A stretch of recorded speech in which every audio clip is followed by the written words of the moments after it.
ॐ श्रीपुरुषोत्तमाय नमः। ॐ नारायणाय नमः। ॐ विष्णवे नमः।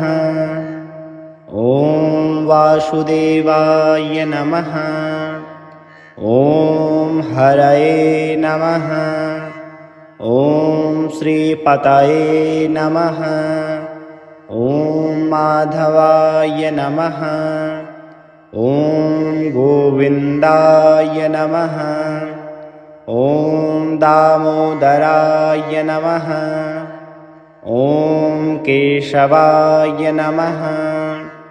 ॐ अच्युताय नमः। ॐ अनन्ताय नमः। ॐ पद्मनाभाय नमः। ॐ जनार्दनाय नमः। ॐ हृषीकेशाय नमः। ॐ श्रीधराय नमः। ॐ मुकुन्दाय नमः। ॐ त्रिविक्रमाय नमः। ॐ जगन्नाथाय नमः। ॐ उपेन्द्राय नमः। ॐ वैकुण्ठनाथाय नमः। ॐ चक्रपाणये नमः। ॐ गदाधराय नमः। ॐ सारङ्गपाणये नमः। ॐ पीताम्बरधराय नमः। ॐ लक्ष्मीपतये नमः। ॐ श्रीनिवासाय नमः। ॐ यज्ञपुरुषाय नमः। ॐ जगदपतये नमः। ॐ देवदेवाय नमः। ॐ आदिदेवाय नमः। ॐ सनातनाय नमः। ॐ परमात्मने नमः। ॐ परब्रह्मणे नमः। ॐ भक्तवत्सलाय नमः। ॐ दीनबन्धवे नमः। ॐ करुणासागराय नमः। ॐ भक्तप्रियाय नमः। ॐ जगदीशाय नमः। ॐ विश्वम्भराय नमः। ॐ विश्वरूपाय नमः। ॐ विश्वात्मने नमः। ॐ योगेश्वराय नमः। ॐ योगिनां पतये नमः। ॐ पुरुषाय नमः। ॐ महापुरुषाय नमः। ॐ आदिपुरुषाय नमः। ॐ चतुर्भुजाय नमः। ॐ शङ्खपाणये नमः। ॐ गरुडध्वजाय नमः। ॐ गरुडवाहनाय नमः। ॐ कमलनयनाय नमः। ॐ पुण्डरीकाक्षाय नमः। ॐ श्रीवत्सलाङ्क्षिताय नमः। ॐ कौस्तुभधराय नमः। ॐ वनमालिने नमः। ॐ यशोदानन्दनाय नमः। ॐ देवकीनन्दनाय नमः। ॐ नन्दकुमाराय नमः। ॐ गोपालाय नमः। ॐ गोपीजनवल्लभाय नमः। ॐ मुरारये नमः। ॐ मधुसूदनाय नमः। ॐ कंसारये नमः। ॐ नरकान्तकाय नमः। ॐ राक्षसान्तकाय नमः। ॐ धर्मसंस्थापकाय नमः। ॐ गीतोपदेशकाय नमः। ॐ पार्थसार्थये नमः। ॐ सत्यवाचिने नमः। ॐ सत्यसङ्कल्पाय नमः। ॐ सत्यधर्मपरायणाय नमः। ॐ शरणागतवत्सलाय नमः। ॐ भवभयहराय नमः। ॐ पापनाशनाय नमः। ॐ मोक्षप्रदाय नमः। ॐ आनन्दरूपाय नमः। ॐ सच्चिदानन्दविग्रहाय नमः। ॐ नित्याय नमः। ॐ शुद्धाय नमः। ॐ बुद्धाय नमः। ॐ मुक्ताय नमः। ॐ सर्वेश्वराय नमः। ॐ सर्वज्ञाय नमः। ॐ सर्वशक्तिमते नमः। ॐ सर्वपालकाय नमः। ॐ सर्वकारणकारणाय नमः। ॐ त्रैलोक्यनाथाय नमः। ॐ भुवनेश्वराय नमः। ॐ जगत्कर्त्रे नमः। ॐ जगद्रक्षके नमः। ॐ जगदुद्धारकाय नमः। ॐ कालातीताय नमः। ॐ मायापतये नमः। ॐ योगमायाधिपाय नमः। ॐ श्रीकृष्णाय नमः। ॐ रामचन्द्राय नमः। ॐ नरसिंहाय नमः। ॐ वामनाय नमः। ॐ कूर्माय नमः। ॐ मत्स्याय नमः। ॐ परशुरामाय नमः। ॐ बुद्धावताराय नमः। ॐ कल्किरूपाय नमः। ॐ भक्तरक्षकाय नमः। ॐ कृपानिधये नमः। ॐ श्रीपुरुषोत्तम भगवते नमः। ॐ श्रीपुरुषोत्तमाय नमः। ॐ नारायणाय नमः। ॐ विष्णवे नमः। ॐ वासुदेवाय नमः। ॐ हरये नमः। ॐ श्रीपतये नमः। ॐ माधवाय नमः। ॐ गोविन्दाय नमः। ॐ दामोदराय नमः। ॐ केशवाय नमः। ॐ अच्युताय नमः। ॐ अनन्ताय नमः। ॐ पद्मनाभाय नमः। ॐ जनार्दनाय नमः। ॐ हृषिकेशाय नमः। ॐ श्रीधराय नमः। ॐ मुकुन्दाय नमः। ॐ त्रिविक्रमाय नमः। ॐ जगन्नाथाय नमः। ॐ उपेन्द्राय नमः। ॐ वैकुण्ठनाथाय नमः। ॐ चक्रपाणये नमः। ॐ गदाधराय नमः। ॐ सारङ्गपाणये नमः। ॐ पीताम्बरधराय नमः। ॐ लक्ष्मीपतये नमः। ॐ श्रीनिवासाय नमः। ॐ यज्ञपुरुषाय नमः। ॐ जगदपतये नमः। ॐ देवदेवाय नमः। ॐ आदिदेवाय नमः। ॐ सनातनाय नमः। ॐ परमात्मने नमः। ॐ परब्रह्मणे नमः। ॐ भक्तवत्सलाय नमः। ॐ दीनबन्धवे नमः। ॐ करुणासागराय नमः। ॐ भक्तप्रियाय नमः।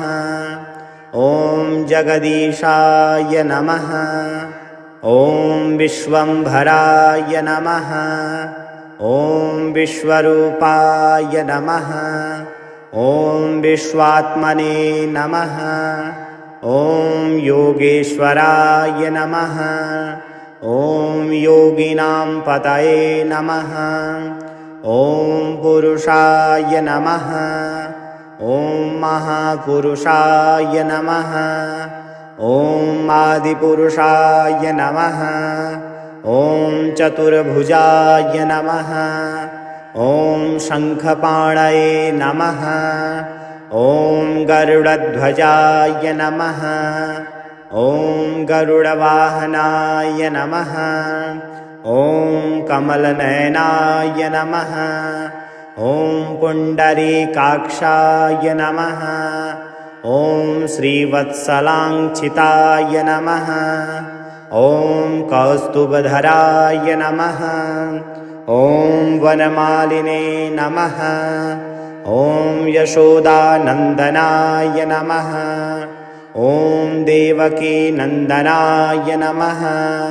ॐ नन्दकुमाराय नमः। ॐ गोपालाय नमः। ॐ गोपीजनवल्लभाय नमः। ॐ मुरारये नमः। ॐ मधुसूदनाय नमः। ॐ कंसारये नमः। ॐ नरकान्तकाय नमः। ॐ राक्षसान्तकाय नमः। ॐ धर्मसंस्थापकाय नमः।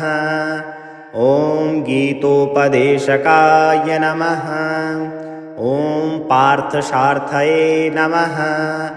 ॐ सत्यवाचिने नमः। ॐ सत्यसङ्कल्पाय नमः। ॐ सत्यधर्मपरायणाय नमः। ॐ शरणागतवत्सलाय नमः। ॐ भवभयहराय नमः। ॐ पापनाशनाय नमः। ॐ मोक्षप्रदाय नमः। ॐ आनन्दरूपाय नमः। ॐ सच्चिदानन्दविग्रहाय नमः। ॐ नित्याय नमः। ॐ शुद्धाय नमः। ॐ बुद्धाय नमः। ॐ मुक्ताय नमः। ॐ सर्वेश्वराय नमः। ॐ सर्वज्ञाय नमः। ॐ सर्वशक्तिमते नमः। ॐ सर्वपालकाय नमः। ॐ सर्वकारणकारणाय नमः। ॐ त्रैलोक्यनाथाय नमः। ॐ भुवनेश्वराय नमः। ॐ जगत्कर्त्रे नमः। ॐ जगद्रक्षके नमः। ॐ जगदुद्धारकाय नमः। ॐ कालातीताय नमः। ॐ मायापतये नमः। ॐ योगमायाधिपाय नमः। ॐ श्रीकृष्णाय नमः। ॐ रामचन्द्राय नमः। ॐ नरसिंहाय नमः। ॐ वामनाय नमः। ॐ कूर्माय नमः। ॐ मत्स्याय नमः। ॐ परशुरामाय नमः। ॐ बुद्धावताराय नमः। ॐ कल्किरूपाय नमः। ॐ भक्तरक्षकाय नमः। ॐ कृपानिधये नमः। ॐ श्रीपुरुषोत्तम भगवते नमः। ॐ श्रीपुरुषोत्तमाय नमः। ॐ नारायणाय नमः। ॐ विष्णवे नमः। ॐ वासुदेवाय नमः। ॐ हरये नमः। ॐ श्रीपतये नमः। ॐ माधवाय नमः। ॐ गोविन्दाय नमः। ॐ दामोदराय नमः। ॐ केशवाय नमः। ॐ अच्युताय नमः। ॐ अनन्ताय नमः। ॐ पद्मनाभाय नमः। ॐ जनार्दनाय नमः। ॐ हृषीकेशाय नमः। ॐ श्रीधराय नमः। ॐ मुकुन्दाय नमः। ॐ त्रिविक्रमाय नमः। ॐ जगन्नाथाय नमः। ॐ उपेन्द्राय नमः। ॐ वैकुण्ठनाथाय नमः। ॐ चक्रपाणये नमः। ॐ गदाधराय नमः।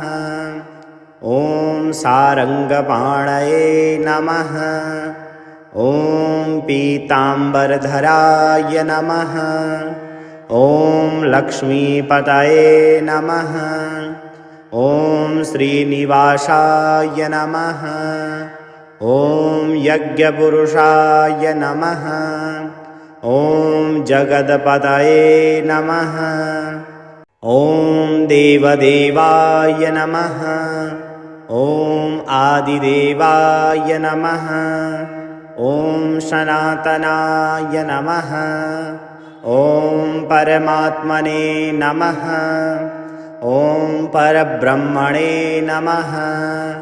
ॐ भक्तवत्सलाय नमः। ॐ दीनबन्धवे नमः। ॐ करुणासागराय नमः। ॐ भक्तप्रियाय नमः। ॐ जगदीशाय नमः। ॐ विश्वम्भराय नमः। ॐ विश्वरूपाय नमः। ॐ विश्वात्मने नमः। ॐ योगेश्वराय नमः। ॐ योगिनां पतये नमः।